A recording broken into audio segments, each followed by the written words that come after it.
Bisa pandemi COVID-19 yang berkepanjangan selama hampir 1 tahun memukul berbagai sektor ekonomi dan industri, tidak terkecuali hospitality industry. Sistem pembelajaran yang dilakukan secara daring membuat sejumlah kos-kosan di Yogyakarta dijual. Bahkan tidak sedikit yang mencoba memasarkan secara online.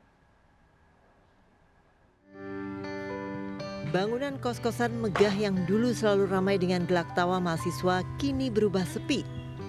Tidak ada lagi aktivitas mahasiswa yang biasa lalu lalang atau sekedar beristirahat setelah seharian menimba ilmu di kampus.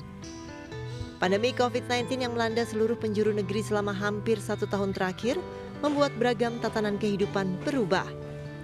Pembelajaran yang dahulu harus dilakukan di ruang kelas kini dilakukan secara daring untuk menghindari penularan COVID-19.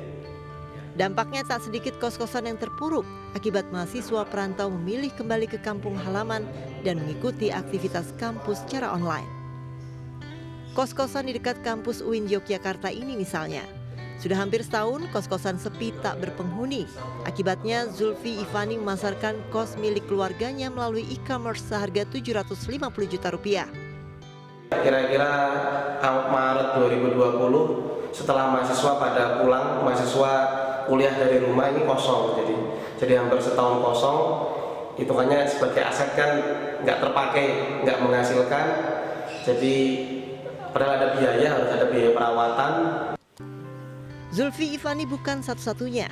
Puluhan bahkan ribuan pemilik kos lain di Yogyakarta berlomba menjual usaha kos dan memasarkannya secara online.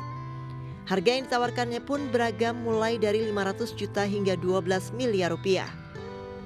Tidak hanya terbebani dengan biaya perawatan, para pemilik kos juga tidak mengetahui pasti kapan pandemi COVID-19 berakhir dan kegiatan belajar mengajar di kampus kembali normal.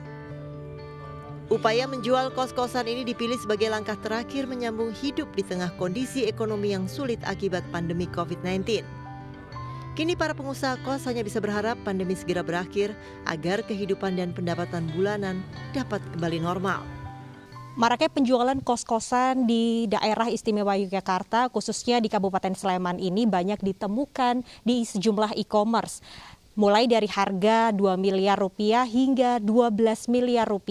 Dan memang tingkat hunian yang semakin turun ini disebabkan karena memang mahasiswa saat ini banyak yang memilih untuk kembali ke daerah mereka karena saat ini kuliah masih berjalan online. Seperti salah satunya kos-kosan yang berada di belakang saya ini merupakan kos-kosan eksklusif begitu yang ada di kawasan Sleman. Daerahnya strategis dan memang di sini tersedia 11 kamar dan hanya terisi 3 kamar saja.